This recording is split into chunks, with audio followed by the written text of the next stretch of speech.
naš narod ima mnogo dobrih osobina i zato je i opstao i preživao gotovo nemogućim uslovima. A opet, s druge strane, kad se domognemo, kako se kaže, zelene grane, onda se opet ponašamo nekako neodgovorno i neracionalno.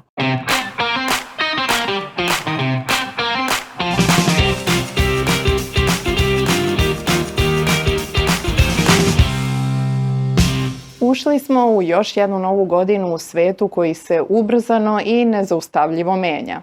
Na početku 2026. postavlja se ključno pitanje da li ulazimo u period smirivanja tenzija i novog balansa ili nas čeka potpuno drugačiji scenario.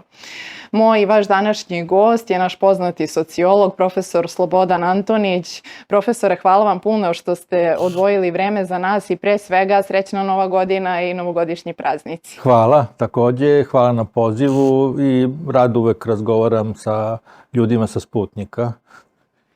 Ako 2025. posmatramo kao sociološki fenomen, a ne samo kao još jednu kalendarsku godinu, da li ona pokazala da svet ide ka stabilizaciji ili da će nerešena pitanja velikih sila tek da kulminiraju? Pa znate šta, ne može nikako da se ni prošlost ni budućnost iščita iz jedne godine. Znači, potreban je jedan niz da vidite neke tendencije. Sad, ono što je dobra stvar u svemu jeste što se videlo da iako retorika je i dalje puna ratnih pretnji. Mislim, kad pogledate Evropu, vi vidite da oni stalno pričaju o tome da će Rusija njih da napadne, da oni moraju da se spreme za rat. Mnogima to izgleda kao jedan novi pohod na istok, oni sad se naoružavaju, odvajaju mnogo više para za vojne budžete i tako dalje. To je loša stvar. Ali dobra stvar je u tome što je tu zapravo nuklearno oružje i onda, mislim, kako ćete da imate nuklearni rat?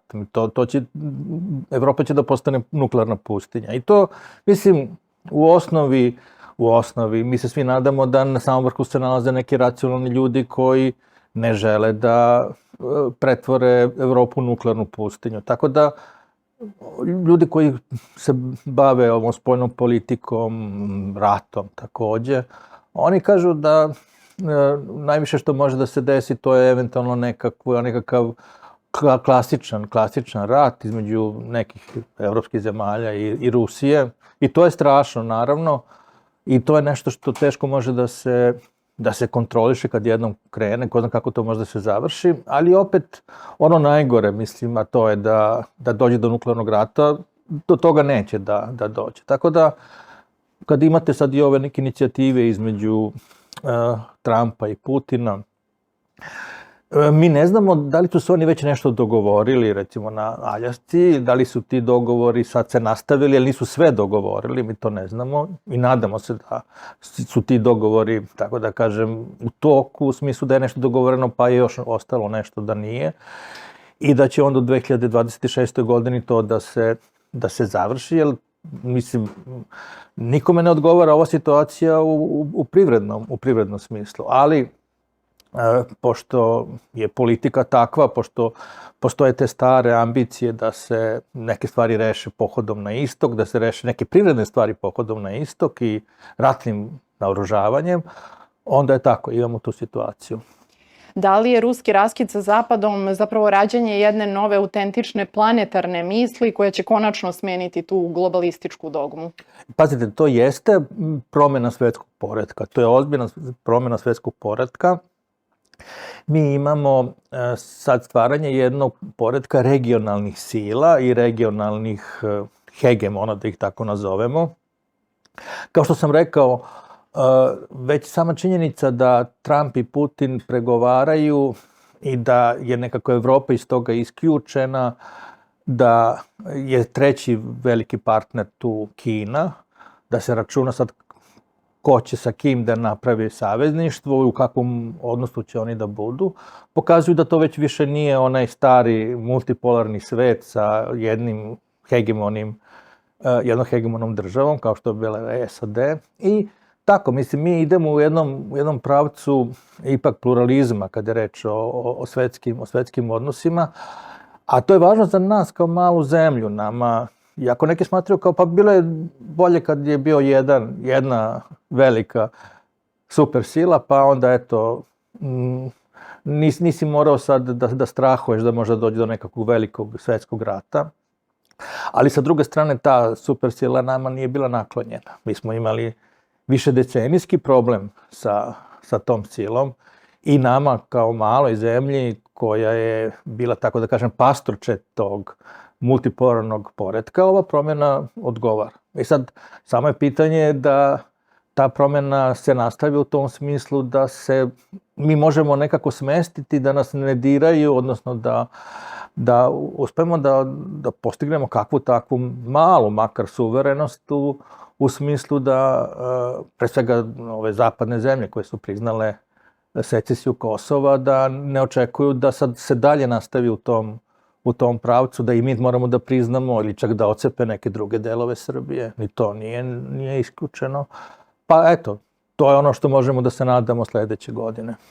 Kroz svoj rad bavite se uticajem Zapada. Da li je taj kolektivni Zapad danas još uvek zajednica istih vrednosti ili preskup država koje povezuje strah od gubitka moći? Pa nije to sad više jedan blok, nije to nikada ni bio onaj blok u klasičnom smislu te reči, ali ipak su oni imali nekakve osnovne strateške interese zajedničke. Sa promjenom administracije u Vašingtonu vi imate ipak dosta primetnu razliku između Vašingtona i Brisela, odnosno Berlina i drugih Pariza.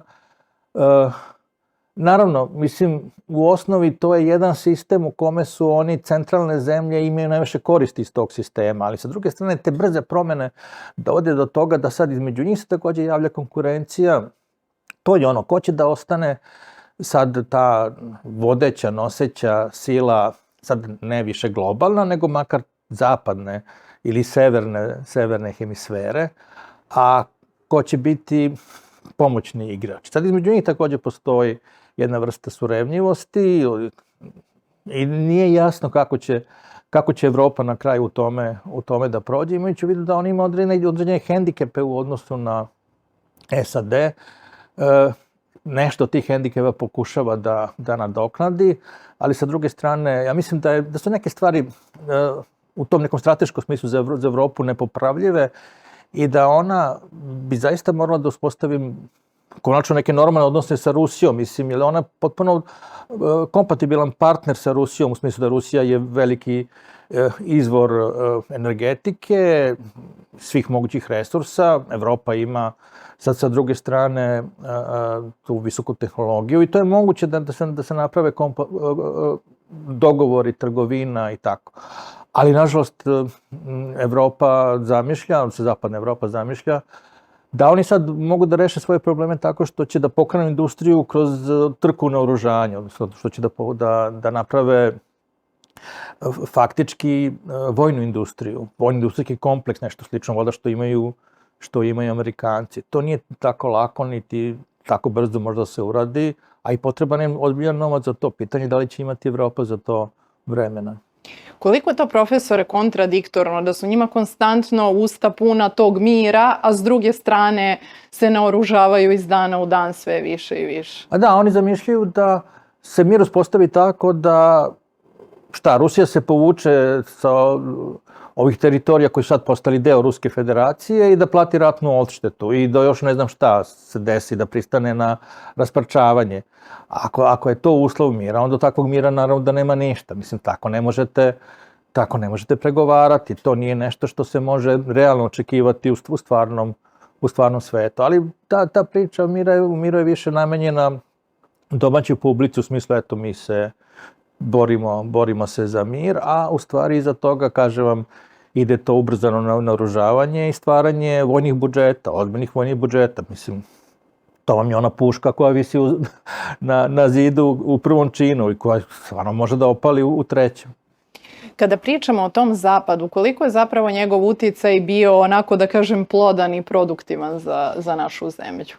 Pa znate šta, mi smo od zapada mnogo šta mogli da naučimo i naučili smo, ali sa druge strane imate sad ovu tamnu stranu, a to je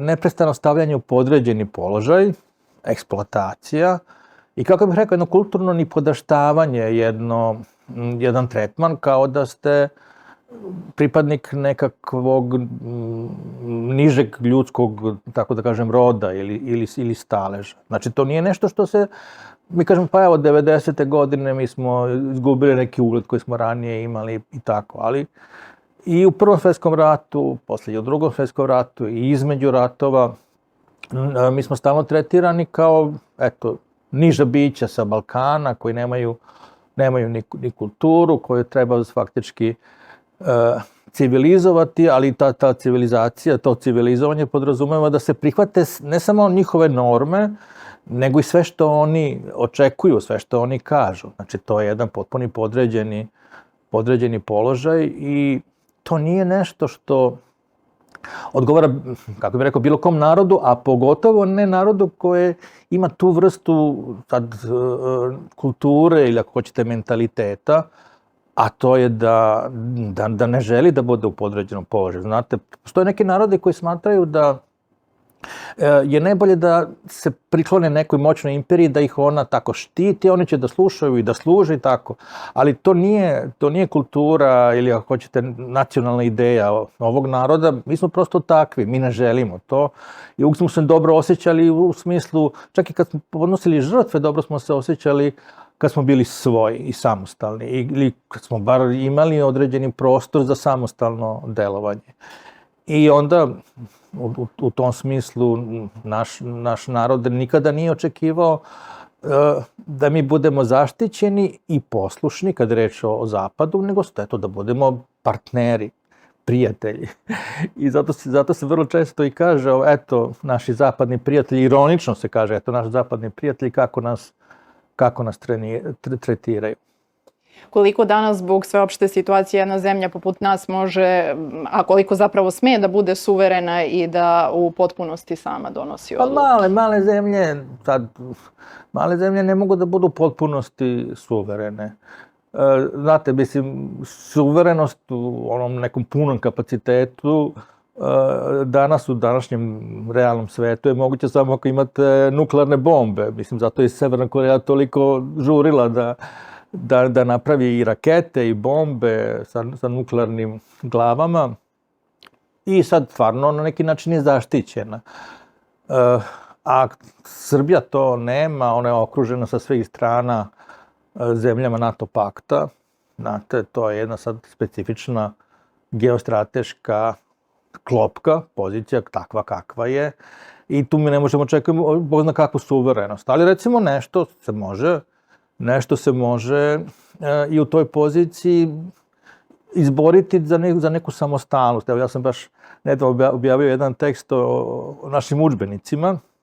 Pa znate šta, mislim, zašto je kod nas 87% tržišta udžbenika drže stranci? Mislim, to nema nikakve veze sa NATO paktom ili sa našim nepovoljnim geostrateškim položajem. To je nešto što ipak možemo da obezbedimo da naš državni javni izdavač, makar štampa, ne mora sve udžbenike naravno, ali makar štampa neko od tih važnijih, kako se kažu, nacionalnih udžbenika, ne znam, srpski, istoriju. I sjećate se kakav je bio taj predlog.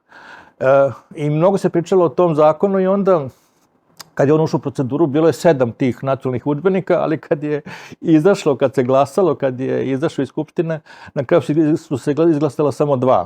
Tako da, eto, tu se pokazalo kako smo mi, čak i u tako stvarima koje su nekako strateški ne tako bitne, kako nemamo da se postavimo, da se izborimo za nekakav elementarni suverenitet. Znači, sad mi ne moramo da kažemo ne, mi ne želimo u Evropsku uniju i mi želimo, ne znam, u neku drugu asocijaciju i tako. Ako je to suviše velika cena koju bismo morali da platimo za to, ali makar ovo kada je reč o udžbenicima, pa zašto naša država da ne štampa naše udžbenike? U čemu je tu problem? Naravno.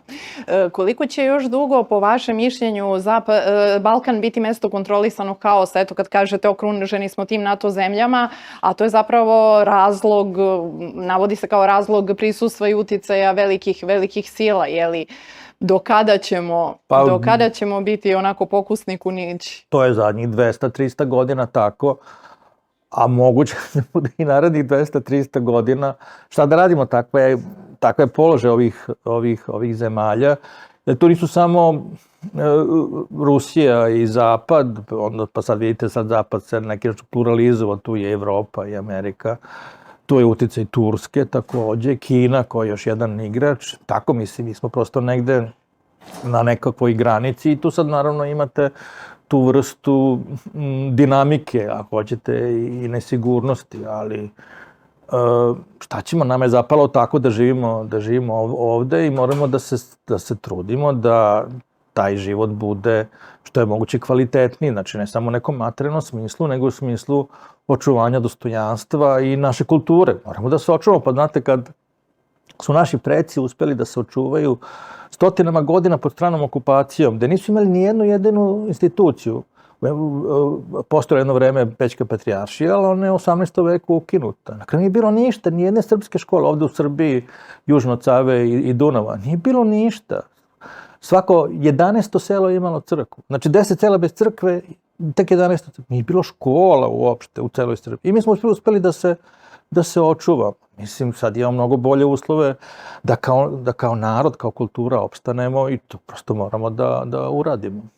Brine li vas to narastanje antisrpstva u regionu? Da li je to nešto specijalno novo? Mislim, znamo da nije, ali ovu godinu za nama su obeležile te fudbalske utakmice na kojima se skandiralo protiv Srba, Thompsonov koncert. Pa vidite, onaj vojni savez što je uspostavljen, Zagreb, kako beše, Tirana i Priština. Da. Čak se priča da će tu i Bugari da uđu. Mislim, to su sve uznemirujuće stvari i to pokazuje da su mi okruženi neprijateljskim nacionalizmima. Znači, nama komšija nije neki, ne znam, holandski nacionalizam, ako u Holandiji ima nekog nacionalizma, nego su to zapravo smrtni nacionalizmi. Znači, to su nacionalizmi koji su vršili genocid nad našim narodom i koji se spremaju da nastave tamo gde su stali. Zato je to ozbiljna stvar i mislim, ne možemo u toj stvari da budemo neozbiljni sad. Sa druge strane, eto, nabavili smo neko oružje, razgovara se o vraćanju vojnog roka i tako, mada to ima različitih mišljenja i na to se ne gleda sa potpunim odobravanjem, ali moramo da vidimo svet u kome živimo, kako bih rekao, realnim očima. Znači, ne možemo da se pravimo, da okrenemo glavu i da se pravimo da nešto ne postoji, udarit će nas sutra i u leđa kad okrenemo leđa tome. Znači, imamo posla sa opasnim, ako bih mogu čak da kažem, malignim nacionalizmima naokolo i moramo da budemo oprezni, moramo da tražimo svoje saveznike i moramo da nastavimo da nekako i te nacionalizme prevladamo, savladamo. Znači, ne možemo da idemo da širimo grudi, da kažemo nema veze, evo, krećemo stalno iz početka i stalno se vrtimo u krug, mislim, izvrše zločini protiv nas, mi onda te zločine oprostimo, onda se opet izvrše zločine protiv nas, mi opet oprostimo, kao nema veze, idemo dalje. Mislim, koliko puta treba da prođemo kroz to? Da se vratimo na nas kao narod, eto, vi ste mi najkompetentniji sagovornik na tu temu kao profesor sociologije. Šta je to što Srbi imaju, a drugi narodi nemaju? Eto, iako smo mala zemlja, imamo vrhunske rezultate u sportu, u nauci. Šta nas to razdvaja od drugih naroda? Dobro, mislim da ne preterimo. Imate dve vrste preterivanja. Jedni kažu, mi smo najgori narod, nema ništa gore od našeg naroda i ovo je najgora zemlja i tako. A i s druge strane isto kao, eto, mi smo poseban. Mislim, mi jesmo u nekim stvarima posebni i izuzetni i to je stvar s jedne strane genetike. Mislim, prosto moramo da priznamo kada je reč o sportu i tako. Znači, pa onda i naše kulture, naša deca i dalje jedu više kašikom nego što jedu iz sličnih restorana, razumete? Naše domaće kulture. Ali sa druge strane imamo mi mnogo ozbiljnih mana na koja moramo da radimo, da se popravimo. Moramo da vidimo taj stalni nered u kome se mi nalazimo, koliko je to do nas. Vi da ste dobro rekli, taj haos se i proizvodi, namerno se pravi haos. Vi ste vidjeli ovim dešavanjima kako kolektivni zapad čas podržava jednu stranu, čas drugu. A kako to? Pa kad oslabi jedna strana, oni njih krenu da podržavaju, a kad je druga strana jaka, oni podržavaju ovu drugu, razumete, da bi napravili tu neku vrstu balansa slabosti. Znači da imaju stane neki haos kad je reč o našoj unutrašnjoj politici. Ali, znači, stranci naprave haos, da li moramo i mi stalno da pravimo jedni drugima haos ili možemo da se ponašamo tako da, jer znate, kad imate neki red, to je odmah efikasnije. Mislim, to možemo vidjeti na samom šalteru, kad krenete da se gurate sa svih strana i raste nervoza, ljudi mogu i da se posvađaju i da se pobiju. A kad stanemo svi u red, nas tačno se zna ko je ispred, ko je iza, pa sad polako, doći ćemo u nekom trenutku na red. Pa to je otprilike ono što, znate, sa našim narodom, njega treba voleti, ne smete ga prezirati, gledate s visine, smatrati da što sam se ovde rodio, tako, što je jedna ozbiljna greška. Mislim, pre svega vi ćete biti nesrećni zbog toga, a ne pričamo o tome da ćete imati problem života u takvoj okolini. Ali sa druge strane, ne možemo ni sad reći pa ovo je najbolja moguća sredina, sve je ovde u redu, nije. Znači moramo da radimo, da se popravimo. Konačno, znate, kad reč o hrišćanskim narodima, hrišćanskoj kulturi, hrišćanskom načinu života, to ima stalno popravljanje. Niko se nije rodio potpuno dobar i savršen, morate da radite na sebi, morate da vidite u čemu ste grešili, morate da se pokajete. Kad napravite neku grešku, morate da se pokajete, ne morate možda javno, ali da vi u sebi raščistite sa tim, a ne da se stalno ponašate kao da ste bezgrešni i da onda ako vam neko nešto primeti, vi ga zamrzite i počnete da ratujete sa njim. I tako, mislim, naš narod ima mnogo dobrih osobina i zato je i opstao i preživao u gotovo nemogućim uslovima. A opet sa druge strane, kad se domognemo, kako se kaže, zelene grane, onda se opet ponašamo nekako neodgovorno i neracionalno. Ali nadam se, znate, kao i ljudi, tako se i narodi nekako uče ili na sopstvenim greškama, ako ne vide da se nauče iz grešaka drugih. Mnogo je naroda u istoriji nestalo, mnogo je propalo. Znači, nešto nije bilo u redu sa njihovom kulturom, nešto nije bilo u redu sa njihovim mentalitetom. Nisu umeli da ili naprave državu ili da očuvaju državu. Mi smo, znači, napravili državu. Sad, kad je reč o očuvanju države, tu sad baš ne pokazujemo neki posebni mar, nego eto, malo smo nemarni, ali, znate, narodi bez država vrlo brzo propadaju, mislim, i nemaju uspeha u odnosu na druge narode koji imaju državu, koji su organizovane, država omogućava mnogo bolju organizovanost, povezanost, samostalnost i to je ono što narodi bez države su cene i dugo su se borili da imaju svoju državu. A mi eto, kad smo napravili državu, vrlo brzo smo sad krenuli nekim drugim stvarima da se okrećemo, zanemarujući i to. Naravno, nije to jedina stvar u životu i u politici, ali jedna od važnih stvari jeste to da se trudimo da obezbedimo budućnost našoj državi, pa samim tim i našoj deci. Da li ste pristalica one, ne daj Bože, da se Srbi slože? I šta to treba da se dogodi da bi se u našem narodu probudila ta jedinstvena kolektivna misao? Ne, vidite, kod nas se to desi u trenucima neke velike nesreće ili opasnosti. Evo, mene je najbolji primjer kad su bile poplave u Obrenovcu tamo. I sećate se kad je bila priča da je Šabac ugrožen. Kako su ljudi se samostalno organizovali i odavde iz Bora su krenuli kolima, autobusima, svi su krenuli za Šabac da prave obaloutvrde i tako. Znači, ako ih nije, bio neki poziv, pa se onda videlo da nema toliko autobusa da se ljudi prevezu, pa je rečeno nemojte, ali su ljudi krenuli, mislim, nisu bili plaćeni za to. Nije niko očekivao da će sad biti nešto posebno nagrađen, ali uopšte niko nije postavio pitanje ni, ne znam, politike ili političkog opredeljenja. Svi su rekli ne, idemo da branimo Šabac. Da li smatrate da bi takva situacija bila s Kosovom?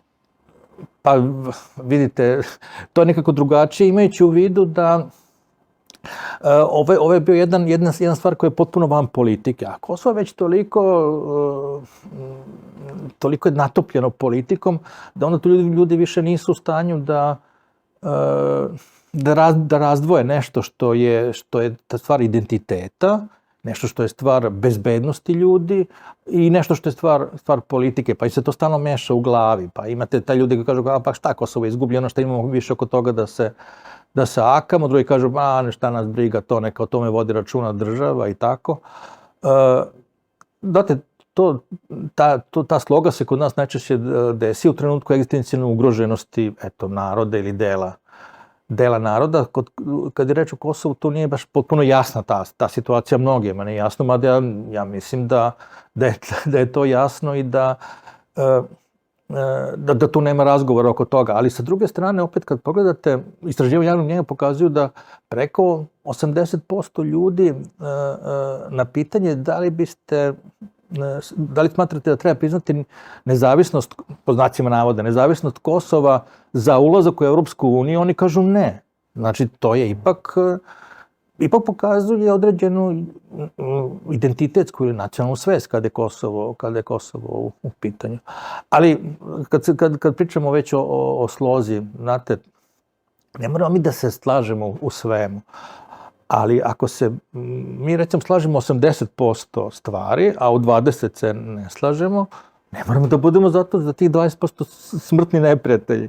A kod nas ljudi, ako se ne slažu 5%, znači 95% se slažu, a 5% se ne slažu, oni se zamrze, oni jedan drugome ne mogu da vide očima ovog drugoga, svađaju se i tako, što je onako potpuno... S jedne strane to pokazuje tu našu vehementnost, gorljivost i tako, strast našu, a sa druge strane to je potpuno neracionalno i onda stvarno imate da se ljudi zbog tih malih razlika svađaju i mrze.